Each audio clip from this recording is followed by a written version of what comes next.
Welcome to a new daily top Askreddit video. Today's topic: what is the most infuriating case of double standards you've come across? For purposes of this story, I have two little brothers. They do not share mothers. We were eating breakfast with the mother of one of them. The other one is a picky eater. He has issues with texture, but he never complains, just powers through as best he can. She got up to get coffee, and they traded plates. Her bio son had almost cleaned his, and her stepson had eaten about half, before the trade. Then they both got up and took their plates to her like they'd finished, and she accepted them both as done. You see, when her bio son says he's full, she believes him. When her stepson says he's full, she doesn't. So they made it look like the step had eaten more because they knew the bio's plate would be accepted in any condition. I never told them that I know they did this, and probably have for a while, but I love that they figured a way around her double standards. Just gotta say it's really cute that the brothers look out for each other like that. I agreed that was way more heartwarming than I expected here. This kind of mom is doing a shitload of mental damage. I'm glad your brother has support in his family. Source: myself. In addition to that, forcing children to eat when they are full trains them to keep doing that, and that usually leads to obesity down the line. School always calls me the mom. Teachers always call me the mom. When I changed the primary number to my husband's number, they were confused that he picked up and asked him to verify my number for future reference. They never bother or ask or complain to my husband, only me the mom. The office staff couldn't imagine why mother's contact information wasn't on file. They kept asking me for her phone number. What do you want that for? She doesn't have custody. Once they even pressed it so hard I also had to explain she lived 4 states away. Bio mom once had one of her special friends pick up the child from after school program. Special friend was on work release for too many DUIs, but they didn't ask questions because bio mom called ahead. So I showed up to pick child up, realized what happened and panicked. After school, couldn't fathom what was wrong since bio mom said it was fine. I get this all the time. My response is I am her father and feel comfortable making an executive decision here. I know they don't like it and I don't care. My wife is 100% behind me in scenarios like this. Even if they don't like it. That's not something they should do.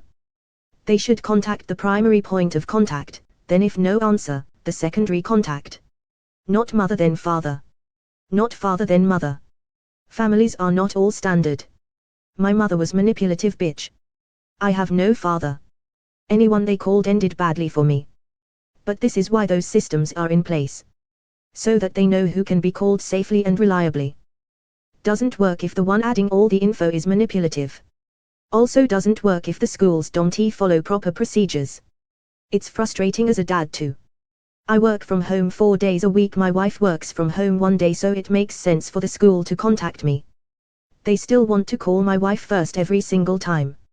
So this year I just didn't give them my wife's contact info. I wish I didn't have to do it that way, but it's the only way to get them to call me instead of her. My son is 16. I'm a very engaged father. I never get the phone calls. And in parent-teacher conferences, the teachers face and speak to his mom, and treat me like I'm not even there. Yep. As the father, it's twice as annoying. We're sorry to bother you, but we've been trying to contact your wife for 2 hours about your daughter's fever. Well, my name is top of the contact list for a reason. She's unavailable during work days and I work 1 block from the daycare. We would remind the daycare at each parent-teacher meeting, half of which were only attended by me, that I am the primary caregiver and to call me first. Every institution calls my wife for an hour before calling me. I'm literally working a flexible schedule 10 minutes from her school and can drop everything on a moment's notice, while my wife has to have her phone off and is completely unavailable during most work days. Doesn't matter, I'm not the mother. See, that's a liability. Something could be seriously wrong and the precious 5 to 10 minutes they spend trying to call her could mean the world if you are that close. Ridiculous. Does anyone have a link to the story of a guy whose child almost got kidnapped? IRC, it was a story where a man was waiting for his wife outside a store with their child in a stroller. A woman just walks up, screams that he's kidnapping her child, grabs the stroller, and calmly walks off. The man got tackled and beat by everyone there, to the point of having broken ribs, and all the while he was screaming that the baby was his and she was the kidnapper.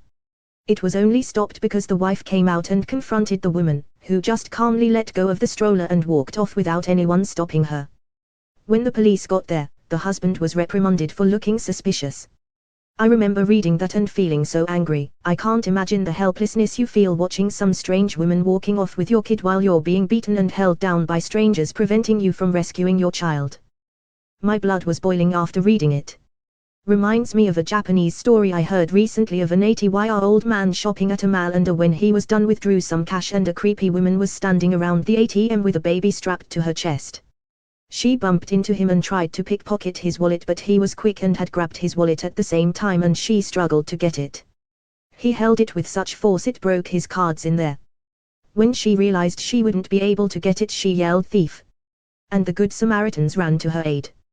2 rookie police officers were nearby and detained the man by putting their knee on his back. He was visibly injured and they ignored him. The victim had disappeared by the time they had done so. He later died. The next day they charged him posthumously with theft until a couple cops that felt something wasn't right reviewed the mall cameras and saw that he was telling the truth. https://r/let's-not-meet/comments/AE9pp9. I have never been so angry at a story. Especially because the police didn't even go after the kidnapper. Thanks. The way people acted about him reminded me about the time I picked up my sister's kids at the park when she had to keep an appointment. One fussed a bit because he didn't want to leave, and while I was trying to get him to go, not yanking his arm or something, just the struggle of trying to get an angry 8-year-old to work with you, this guy started storming towards me with murder on his face, but he stopped and turned around when he saw my cousin and her kids come talk to me.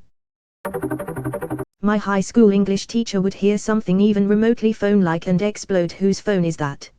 If no one answered right away, would pace the desks, and if anyone acted suspicious she would have them empty their pockets, bags, etc. on the desk. If there was a phone, she confiscated it. If there were any unread notifications, she would read them aloud.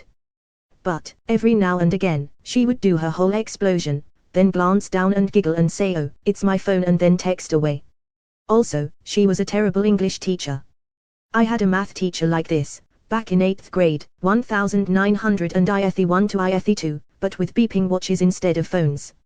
Everyone with a digital watch got involved with a plot towards the end of the year. We synchronized and set our alarms so as soon as one stopped another went off. He started getting angry, but by the time the 7th went off, he just sat down and let his left eye twitch until it was over. One of the regional managers goes to state prison for over a year for DWI. If you know anything about Texas DWI laws, that means he got caught multiple times. Comes out of prison, immediately transferred to corporate and made a director. Brand new employee is rear-ended in stop/go traffic on the highway. No injuries, but forced to take a drug test. Fails for weed, immediately fired. The double standard on weed vs alcohol will never fail to blow my mind. Here's my example of this. My brother and I grew up in a Christian household. We're both in college now, and we all know how it goes in American college. 99% chance you're either gonna end up smoking or drinking daily. I'm the smoker, he's the drinker.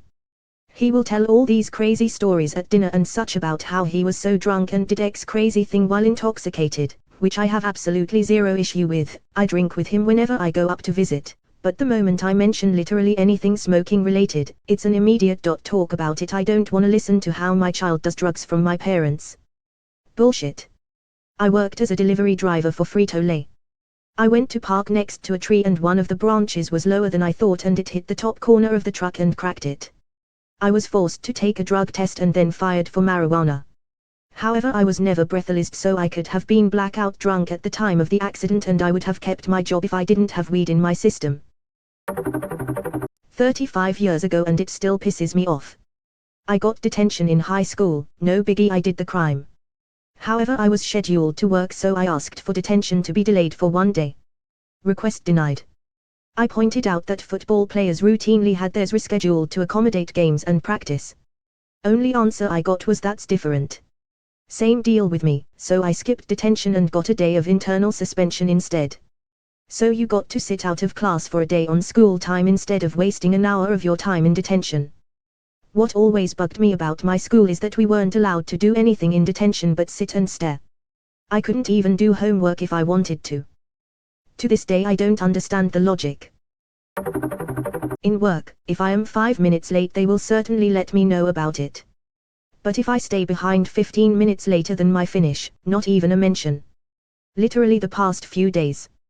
That's 2 days in a row. You need to get better for a combined total of 7 minutes late, but today and yesterday I worked 20 minutes past and skipped lunch. Fuck this.